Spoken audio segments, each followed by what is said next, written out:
What's up, YouTube? Ryan Panny here. Hope you guys are doing reasonably well. It is time for a review of the new Yelawolf record, Ghetto Cowboy, out about a month and a half ago now, November 1st. So I've been living with this record for over a month now, and for some reason I still haven't bothered to look up whether or not Yelawolf intentionally named this record after the Mo Thug song.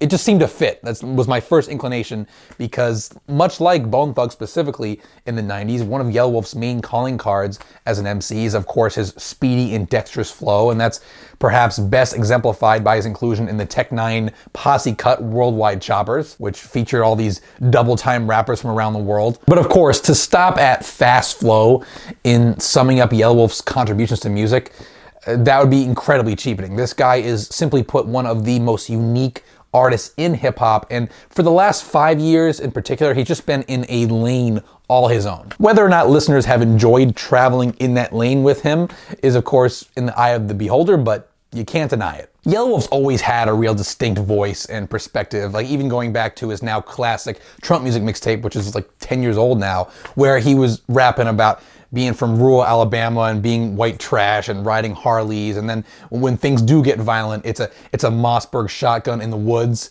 doing the killing and not a 9mm in an urban area. So he was always different, but then on 2015's Love Story, and then culminating in 2017's amazing, hugely underrated Trial by Fire, he took that rural ethos and then finally paired it with the musical soundscapes to match it. Trial by Fire, blues, country, folk, a little classic rock, just all combined forces to create what has, over time, like it's been a couple years now, slowly crept into my all-time favorites category for hip-hop. Definitely go check out my review of that if you haven't. Anyway, Ghetto Cowboy is actually Yellow's first record since leaving Eminem's Shady Records, which of course is the platform that helped make him as famous as he is. Second one in a calendar year, because Trump Music 3 came out back in March.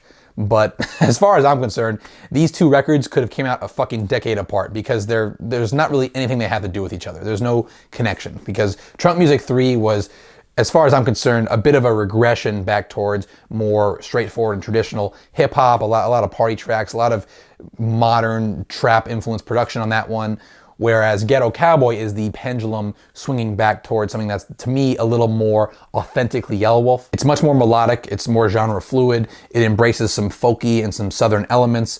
It's really what it is it's a neat, tidy, and accessible version of Yelawolf in 2019. Like I said, some of the folk-tinged production that I mentioned that was so prominent on Trial by Fire and on Love Story is here on Ghetto Cowboy, albeit in more of a streamlined version.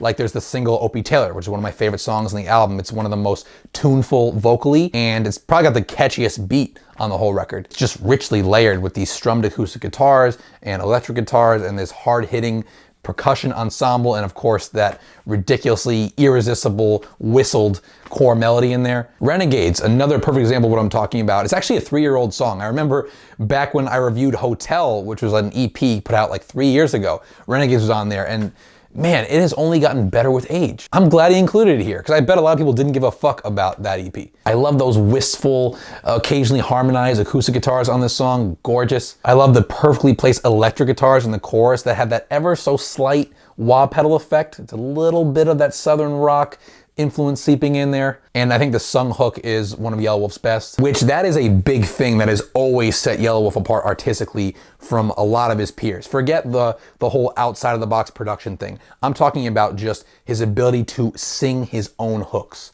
and sing them well.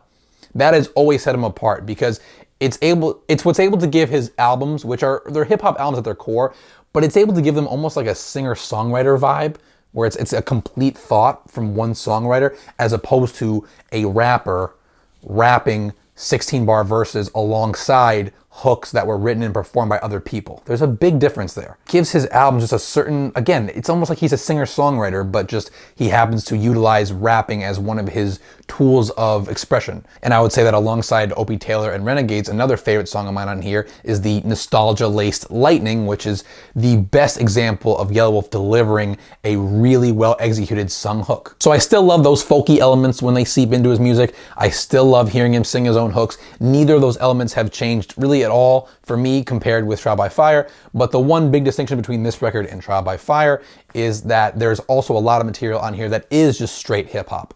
And I would say that Yelawolf's beat selection in this department is equally excellent. If we're just talking beats here, the title track is fucking menacing.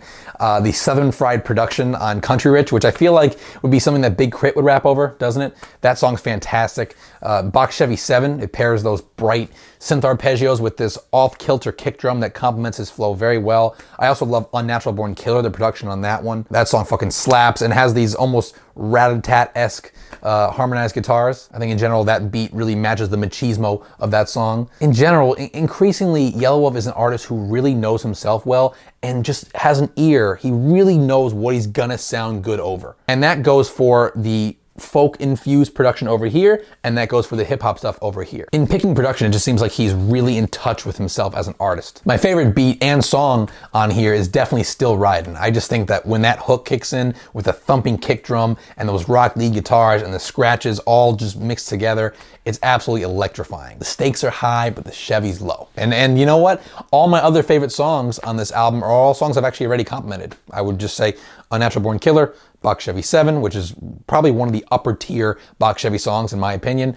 Lightning, Renegades, Opie Taylor, Country Rich, all some of the best music in the Yelawolf catalog to date. But unfortunately, there are a few weaker tracks that make it on here. And what's interesting is it's not a case of this album being incohesive or being poorly sequenced. It actually makes a lot of sense front to back, but it's just some weaker songs made it on the track list that shouldn't be here. Or that should be here and just should have been executed differently. Like the best example of that possibly is the title track, which I mentioned. I love the fucking production. I love Yelawolf's flow. He's so angry on this song and has so much energy, but I hate the rhyming. Rhyme scheme wise, he's just doing he's doing what Lil Wayne did for 5 years straight with the N-word, but instead he's just replacing it with motherfucker. As if changing the word at the end makes it any more creative than it was for past his prime Lil Wayne. Also not crazy about So Long, just because mood-wise, it's really incoherent and kind of confusing, just because the verses have this creepy, ominous tone to them, and then the hook is this big, bright, poppy thing, and it's well delivered, but the switch there is so jarring. Also, You and Me, that's a song that I find pretty bland and pretty forgettable.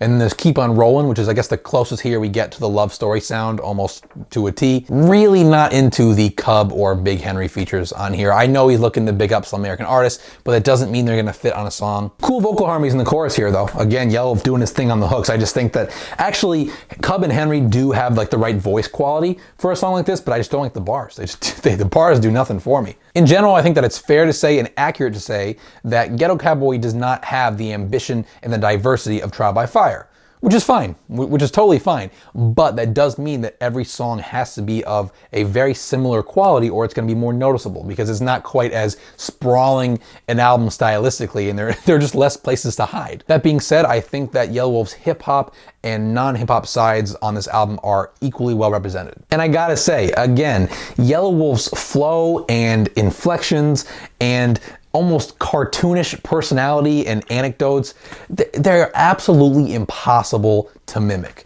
Love this guy or fucking hate this guy, he is truly one of a kind. He's a very divisive artist, especially with critics, but the one thing that nobody can ever take away from him is just his shining individuality as an artist in a genre where homogeneity is a problem. And that individuality is part of what continues to draw me to him as an artist, in addition to his subtle technicality as a rapper, which not everybody catches. So Ghetto Cowboy isn't perfect, but it has proven to have a lot of replay value for me over the last month and a half, and it is really a standout hip-hop release in a time of year that has been especially weak for this genre. This fall was just dismal for new hip-hop releases, if you ask me. So yeah, check this record out, man, especially if you're new to Yelawolf, because it is so melodic and so accessible. I think it's in a way the most accessible music he's made that still adheres to his individuality as an artist. Because we can talk for days about how accessible Radioactive is, or even Truck Music 3, but this is an album that is easy for someone who's getting into Yelawolf,